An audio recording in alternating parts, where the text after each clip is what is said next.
Next example is combining F equals ma and suvat equations. So a constant resultant force will cause constant acceleration, and if you know the acceleration is constant, then it's appropriate to use suvat equations.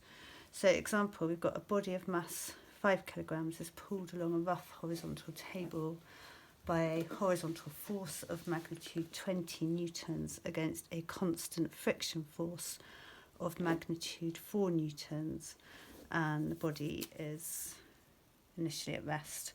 And the first thing we want to do is find the acceleration. So, force diagram.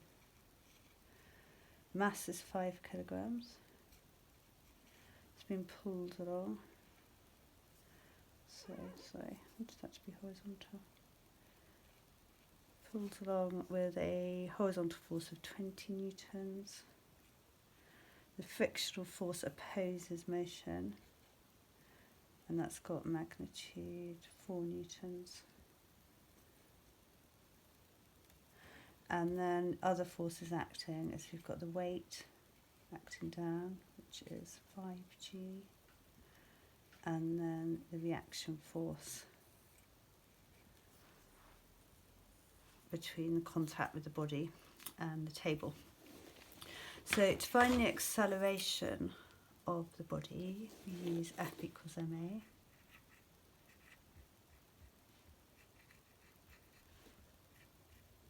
Direction of motion is this way, so I'm going to take that to be positive. So 20 minus 4 is equal to the mass times the acceleration. And so 16 is equal to 5a. And so a is equal to 3.2 meters per second squared. The distance travelled in the first 4 seconds, this is where the suvat's coming in. So the distance is the displacement. T is 4. A is 3.2. And we need to know something else, but we're told that it's initially at rest. So U is equal to 0. So we're going to use S equals UT plus a half A T squared. U is equal to 0, so 0 times T, whatever T is, would just be 0. So this is equal to a half times the acceleration of 3.2 times T squared, which is 4 squared, and just popping that to a calculator, S comes out as being 25.6 meters. And then magnitude of the resultant force, I've nearly done it actually, it's in equilibrium this way, so these perpendicular forces don't affect each other. The acceleration is happening in this direction.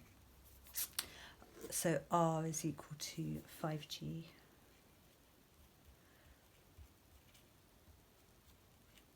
R is equal to 49 newtons. I'd like you to have a go at page 165. There's not heaps of questions on this. I don't have my other textbook at home, which is why I'm having to set you from the online at the moment. So question 9 to question 11, and there's also a little challenge question, which you can have a go at. I will give you a quick hint for question 9, in that we're looking at a lift, and the lift weighs 500 kilograms and all the people in it weigh 300 kilograms. So the total weight of the lift and the people is 800 kg. I was going to draw some people, but I'll save you that. And so the weight acting down is 800 g, and it's being held up by a cable, and the cable is pulling on the lift, so this is tension acting up. So just to get you started on that one, And then you need to find the tension when it's accelerating up, tension when it's accelerating down. So just think about taking your direction of motion as positive for each of those, or you could make the acceleration negative if you wanted to, whatever you prefer there. But I would, generally direction of motion positive works really nicely. So just to get you started on that one. But questions there. Page 165, 9 to 11. And there's a challenge question there too.